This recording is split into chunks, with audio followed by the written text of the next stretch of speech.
દાખલા નંબર 25 કોઈપણ આવૃત્તિ વિતરણ માટે m બરાબર 15 અને x બાર બરાબર 18 હોય તો z શોધો। ધ્યાન આપો ભાઈ, સાવ સહેલો દાખલો છે, ધોરણ 9 નો દાખલો છે। તો અહીં m બરાબર 15 અને z બરાબર m બરાબર 15 અને x બાર બરાબર કેટલા આપેલા છે 18।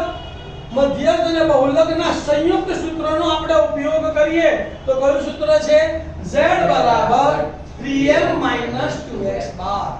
z ના z બરાબર ના બરાબર 3 ના 3 m કેટલા છે 15 તો 3 ગુણ્યા 15 ઓછા ના ઓછા 2 ના 2 x બાર કેટલા છે 18 તો 2 ગુણ્યા 18 આ બેનો ગુણાકાર અને આ બેનો ગુણાકાર બાકી બધું એમનો તો માને z બરાબર 15 કરી 45 ઓછા 18 દુ 36 45 માંથી 36 જાય તો કેટલો જવાબ આવ્યો 9 તો માને z બરાબર 9। 26 નો દાખલો છેલ્લો જુઓ, નીચેનામાંથી કઈ ઘટનાની સંભાવના ન હોઈ શકે? a -1.5 b 15%। ધ્યાન આપો, કોઈ પણ ઘટનાની સંભાવના 0 અથવા a અથવા 0 અને 1 વચ્ચેની કોઈ પણ સંખ્યા હોઈ શકે।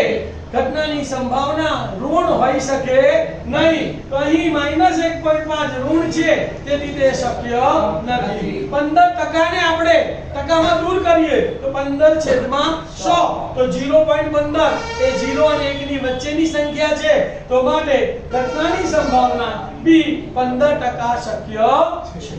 અહીં આપણું સેક્શન બી પેપર નંબર 5 પૂરું થાય છે।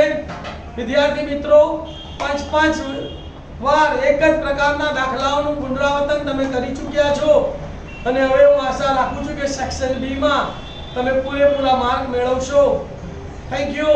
મારી ચેનલ ને તમે સબસ્ક્રાઇબ કરજો અને આવા જ વિડિયો મેળવવા માટે બેલનું બટન દબાવી અને તમે એને લાઈક પણ કરજો।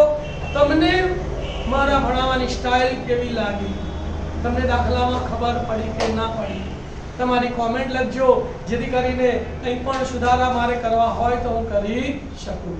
Thank you. ઓમ નમઃ શિવાય।